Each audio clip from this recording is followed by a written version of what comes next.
We're going to start with showing you a production-ready rig that is using bones, IK, FK, control objects, and expressions, wire parameters, and just about everything else to make it work. The character is designed using bones that have been modeled using an edit mesh modifier. This means that the model can be simulated with the bones. I don't tend to use this for skinning purposes, but more for having a volume represented by the bones. This means you can hide the high resolution geometry and use the bones for animation, speeding up the rig and making it very fast to work with. Situated around the character, easy to grab places, are all the control objects. These control objects are all spline objects or shapes. This is how I like to work, because just changing to shapes filter means that all you can grab in the character are the control objects. This is how this entire DVD series will be set up. All controls will always be splines. First chapter is going to be dealing with the spinal column. This is basically broken into the lower spine, which is the hip area, the upper spine, which is from the waist up to the neck, and the neck and head section. I tend to think of them as very separate entities for animation purposes. The reason for this is posing. When an animator wants to work with a character, they like to pose a character. So they might adjust the hip area and get the angle of the hip the way they like. When they move up the character and want to pose the next piece of the character, they don't want to end up affecting the area that they've just posed the way they like. So the next section up, the midsection of the body here, shouldn't affect the hip area when you're trying to pose it. Further up the shoulder, you'll notice when I pose the shoulder, it doesn't affect the waist or the hips. I can simply pose it. And again, the head as well. I can pose the head to where I want. This rig has been set up in sort of bidirectionally. You can also go back down the chain in the same way. Picking the shoulder control now, you'll notice I can change the attitude of the shoulders, but the attitude of the head doesn't change either. Neither does the attitude of the waist. So this means I can spend my time trying to get the shoulders looking in the direction I want, without affecting the head or the waist that I already prefer. And again, with the waist, you'll see that the shoulder area tries to keep its focus on whatever it's been looking at. And again, of course, down to the waist. This makes it far easier for animators to pose a character and get what they're looking for. Spend more of their time working on timing issues than trying to fight a rig that's been put together that every time you change one part of it, it changes another part. When we move on to the ogre, we're going to be using the same type of setup that was used in this character. The character we'll be using for this whole series of DVDs will be an ogre character that I created specifically for this. I designed this character to have a few problems in mind. One, obviously muscle structure. Two, the size and the bulk of the character. And three, just his overall stance. He's a big ogre. His knees are spread out. His legs are spread out. For this chapter, we're just going to be dealing with the spinal column. And as you saw earlier, we're going to be working with an FK system that will have actually a twist-off method to it.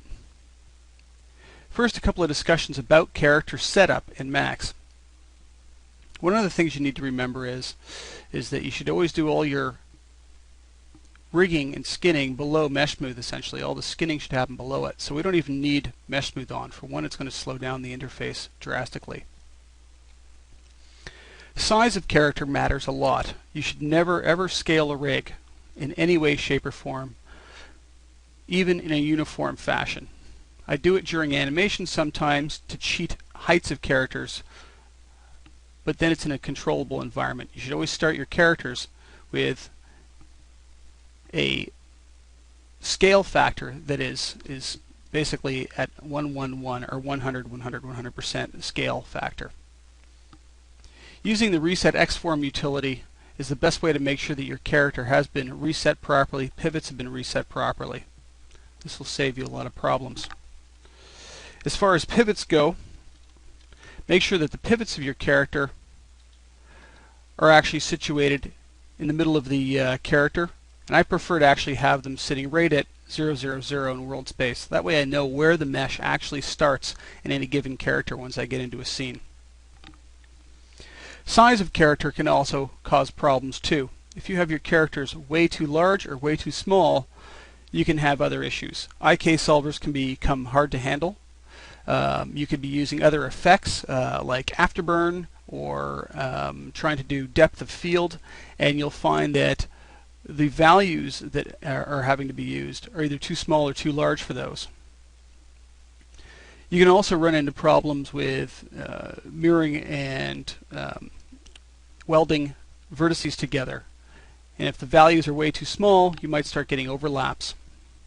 What I have found is that working approximately to a real-world scale with max default setup. The max default setup is 1 generic unit equals 1 inch.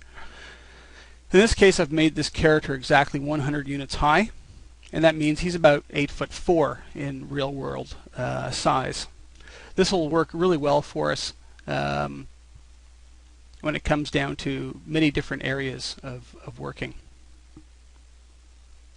One of the things I like to do with all of my character is just make it transparent and freeze it while I'm working with it.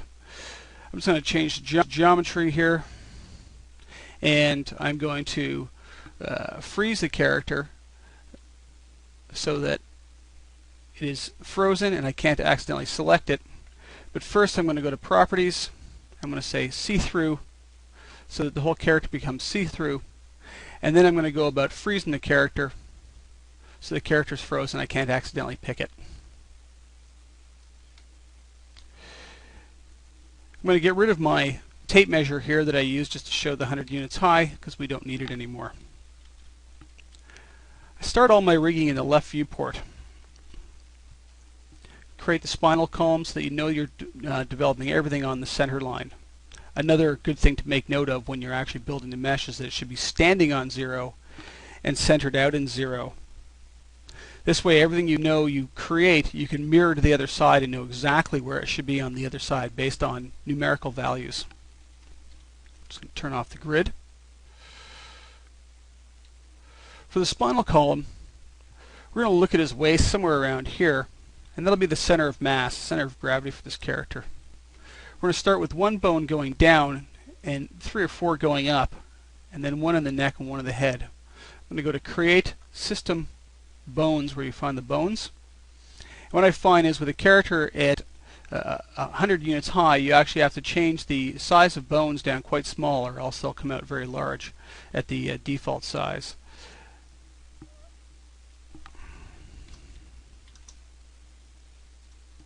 That's a size 10. You can see that it creates a bone far too large.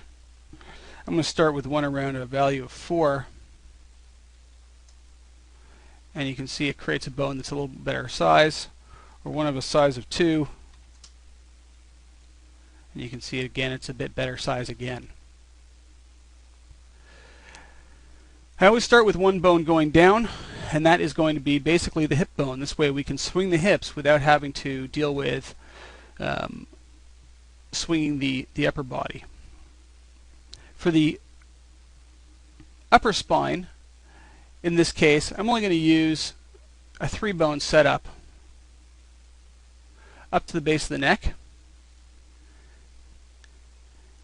And I like to separate all of my parts so that I can easily break the character up into pieces. It also makes it easier to reuse a rig.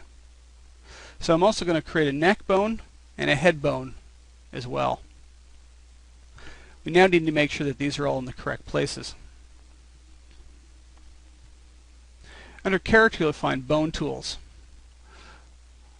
Bone Tools is a set of scripted utilities that helps make it a little bit easier to adjust and work with the bones in Max. Some of them are just global tools, so you don't have to keep going back to the modifier panel 1 bone at a time. Other tools are Bone Edit Mode. Bone Edit Mode allows you to be able to grab bones and move them without moving their children. It's actually the same tool as Don't Affect Children, and actually directly affect one another.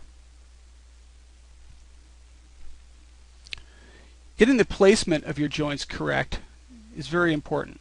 I'm going to start with the upper spine and try and get the waist area about where I want it.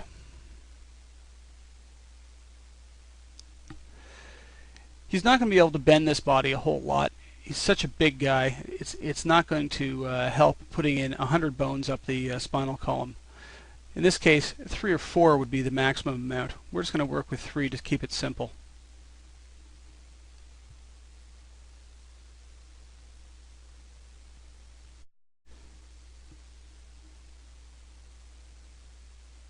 Taking this one right to the top base of the neck. For the head and for the neck, I'm going to start right at the top of the last bone system, so I need to use align one to the other. It's best not just to guess. Actually use the align tool and click off XYZ position, pivot to pivot, and XYZ rotation you want to leave off, or else you're actually rotating the bone. So we're just going to align it in position only. We can then adjust the head bone and get it in the right place. This is going to be the top of it. And then make sure that the top of the head is anywhere. This really doesn't matter where it goes, but it kind of makes sense to have it point up through. If you notice, as we adjust with bone edit mode on, bones will leave their nub bone behind and they'll become unaligned. I've seen problems with this, and what you want to do is you want to make sure this stays aligned to this bone when you finalized your rig. You can do that one of 2 ways. One, you can use the align tool and align it orientationally. Or 2, you can actually delete the nub bone, pick its parent, and say create end, and it'll create another nub bone aligned up correctly. I'm going to start the lower spine aligned up to the upper spine.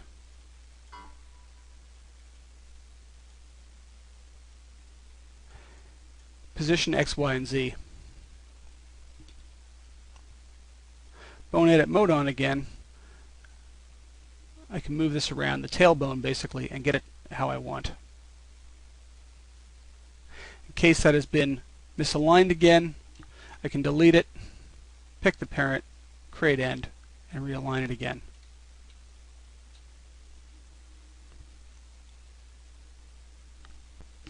Other useful tools in the Bone Tools dialog are ones that allow you to be able to connect, reconnect, build, and remove bones without breaking chains. Remove bone will remove a bone but keep the chain intact, and remove that bone, take its child, and bring it back down to its parent. Just do an undo. Delete bone will completely delete a bone, giving you 2 new bone chains. In this case, 2 one-bone chains left. Connect bones actually allows you to be able to connect bones together, building a new bone in between the 2. This will change any hierarchy that you may have had originally, so be careful when using it. Reassign root will allow you to be able to reassign the root of a bone chain and invert it in the other direction, if in case you happen to have built it in the wrong direction in the first place. Refine is a tool that I use a lot. I may start off with a simple bone chain like this and decide that I should have actually had 4 bones instead of only 3. Instead of trying to move the bones around, drag out new ones, link things together, you can simply say refine, click on a bone, and it divides a bone into 2. This makes it very fast and simple for updating your bone setup. With the new bones now, we can actually position the new bones where we want them. And I'll just spread them out somewhat evenly. I'm going to stick with still just 1 bone going down the bottom. Once again, we may have changed the orientation of the nub bone compared to its parent. I'm just going to delete it and say create end again. Something to note is you can't create an end on a bone that already has a child. So if I had already linked this bone to this bone, it wouldn't have worked.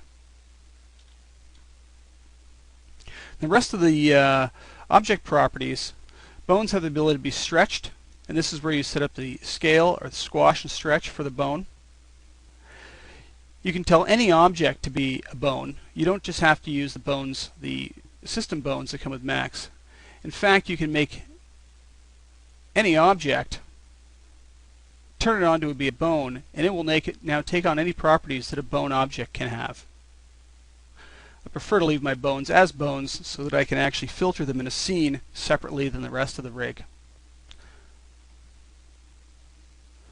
Freeze length allows you to be able to stretch the length of a bone without having to have bone edit mode on, because you can't have this on during animation. Right now, with bone edit mode off, if I grab the nub bone and pull on the nub bone, you can see I can only rotate the parent. I can't make it longer. If I turn off freeze length on the parent bone, select the nub bone and pull, I can now actually stretch this bone out longer. And if I change this from scale to squash, you can see that it actually does a squash and stretch now. We'll use this at later chapters and DVDs for doing things like muscle bulging and deformations. For now, I'm going to leave it on scale. I'm going to leave freeze length checked off, just so I don't accidentally grab something and change the length of it. Once you've been changing the length of your bones, you can actually notice that it's stretching the bones. It is best to actually pick all of your bones and say reset stretch, just to make sure that the stretch factor has been defaulted back to a default value. You can also say reset scale in case you've scaled a bone, but I would suggest never scaling a bone in any way, shape, or form, just like any part of a rig. I avoid scaling anything at the object level.